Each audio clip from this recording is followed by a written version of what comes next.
Today we are solving Leetcode question 11, which is container with most water. In this question, we are given an array of heights, where each value in the array corresponds to the height of an individual bar. So in this height array, the first value is 1, and that corresponds to the fact that in this graph, the leftmost bar has a height of 1. Now in this question, we need to pick two bars. And imagine that these two bars form a container. So the left bar will be the left side of the container, and the right bar will be the right side of the container. And now imagine that we pour water into this container. It's going to fill up the space in between these bars like so. This is highlighted in blue here. And the goal of this question is to figure out what is the maximum amount of water that can be stored between any two of these bars. In this case, the maximum area of water will be 49. So whenever you're not entirely sure about how to approach finding the optimal solution, I always recommend that you start with a brute force approach. And there's a couple reasons why. First of all, a brute force approach is usually going to be much easier to figure out than the optimal solution. And also, the very fact that you are building a brute force approach, that itself will tell you a lot about where are the inefficiencies in your brute force algorithm and how you can optimize it to get a much faster algorithm in the future. So in this case, developing a brute force algorithm is relatively simple because we just need to look at every pair of bars and then calculate the amount of water that can be stored in between those bars. And then after we're done looking at every single pair in the array, we can just return the maximum amount of water that can be stored between any of those pairs. And now to calculate the maximum water that can be stored between two pairs, imagine we take the third bar here and the sixth bar. How do we go about calculating the max area in between them? Well, we're going to create a rectangle where the height of the rectangle is the shorter of the two bars. And the width of the rectangle, or the base, is going to be the distance between the left bar and the right bar.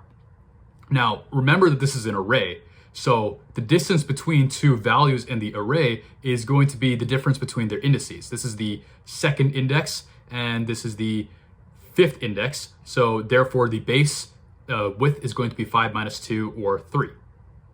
And the height of the array, of the rectangle, is going to be the smaller of the two bars. The reason why it can't be the larger of the two bars is imagine if we started filling the water up here. Well, then it would overflow this second barrier, and then there would be water that goes outside the container. So the container can't actually hold that much water. So since we know that the height of the water container is going to be the smaller of the two bars, in this case, the larger bar is 6, a height of 6, and the smaller bar is a height of 4. So that means the height of this rectangle is going to be 4. So that means the total amount of area that can be stored between these two bars is going to be 4 times 3, or 12 units of water. And in the brute force solution, we're going to be going through every single pair of these bars and doing this calculation to find out what is the amount of water that can be stored. And then we just have to return the maximum of those values. How fast or how slow will this algorithm be? Well, because we are doing a nested loop approach to get every single pair of bars, this is going to be an O of n squared algorithm. And that's in terms of time complexity. The space complexity is still O of 1. And that's obviously not ideal, where the final solution, or the most optimal solution, is definitely going to be faster than this. But it's a start, and that's the most important thing when you are trying to tackle one of these questions. So now that we have a brute force solution, we can now look at that solution and try to figure out where are the inefficiencies and how we can actually improve it to get closer to an optimal approach. And there's two major things that we need to consider here. In our brute force solution, we treat every single pair of bars equally. So it doesn't matter whether they're tall or short, it doesn't matter whether they're close to each other or further away from each other. Every single one is treated essentially randomly, and we calculate each one, and then from there we try to find the maximum. There is a lot of unnecessary calculation here because some pairs of bars just simply cannot be the best.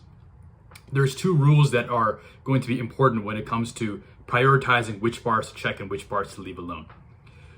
We want to maximize the rectangle area. So that means we want to have a wide base and also a tall height. The base is going to be calculated by the distance between the two bars. So we want bars that are far apart from each other as opposed to close to each other. For example, these two bars are tall, but since they're close to each other, the rectangle that is formed between them won't actually be very, have a great area.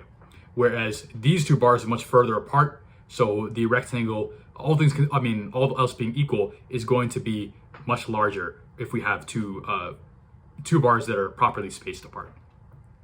And the other thing we want to consider is the height of the bars, because the height of the rectangle is going to be decided by the shorter of the two bars. So if we have one really tall bar and one really short bar, well, the rectangle height is going to be fairly short because it's going to be limited by the shorter of the two bars. So we want to pick bars that are both fairly tall and also a good distance away from each other. And that those two decision-making steps is how we're going to optimize our brute force solution to get to the optimal solution. Okay, so we're going to keep these two optimization rules in mind when we are creating this optimal approach. So let's start by taking a look at the first optimization rule, which is that we should prioritize bars that are further apart from each other. So let's start by assuming that the best solution is going to be taking the leftmost bar and the rightmost bar. So this is going to be the first pair of bars in which we calculate the rectangle area. So we'll calculate the area. This bar has a height of 1, this bar has a height of 7, and they have a distance of 1, 2, 3, 4, 5, 6, 7, 8 between each other. So the smaller of the two bars is 1, and the distance between the two bars is 8. So the first pair of bars we're considering has a area of 8. So now how do we improve this? Well, we can't improve it by increasing the distance between the two bars because this is the maximum distance possible in the array. We're taking the first element and the last element. But we can improve it by increasing the height of the smaller of the two bars. So we want to keep the distance between the two bars fairly high, but we also want to make the height of the bars higher than it is currently. So we could decrease the distance in two ways. One is we move the left pointer over 1 to this bar over here, or we can move the right pointer in to this bar. Which of the two makes more sense? Well, it's going to be moving the left pointer in, and the reason why is because the left bar is the smaller bar right now. So that is what is constraining the size of our array as opposed to the right bar. So if we move that in, we have the opportunity to find a much taller bar, and then the area between the rightmost bar and then the next left bar we see could be much bigger than the area we've already found. So the next possible solution we're going to look at is by moving the left pointer 1 over like this. Oops. So that's 8. We're going to move the left pointer over here, and now we're going to calculate the area between these two. So this has a height of 8, this has a height of 7. Now the minimum area is 7. And the distance between them is 1 minus the previous distance, so that'll be 7 again. 7 times 7 is 49. And 49 is better than 8, so we got a new maximum score. And then, okay, this turns out this is the best this is the best rectangle area we can get, but we wouldn't know that until we actually go through all the elements in the array. So assuming that we continue this process, what will be the next step? Well, again, we're going to try to decrease the the width of the rectangle by 1, and in exchange we want the potential for a higher bar. So out of the two bars, we're going to move the smaller of the two bars. We want to keep the larger bar, but the smaller bar is possibly limiting our the size of the rectangle. So we're going to move the right pointer in by 1, like this. And then we can calculate this area. So now this bar is 3, this bar is still 8. So the minimum of the two will be 3, and the width of the rectangle is decreased now to 6. 3 times 6 is 18, which is not bigger than 49. So that means this is not better than our previous solution. And then we continue this process. So every single time we calculate the area between those two bars, and then we figure out which is the small of the two bars, and then move that in by 1. This is a better solution than before because we are starting with the assumption that our best solution is going to be with two bars that are further apart. And then we fine tune that solution by only moving the bars when they are too small. So we move the smaller bar as opposed to the larger bar, so we can get the opportunity to find a larger bar in the array. This is a two-pointer solution, which is actually a fairly common problem-solving approach that you're going to see in a lot of array questions.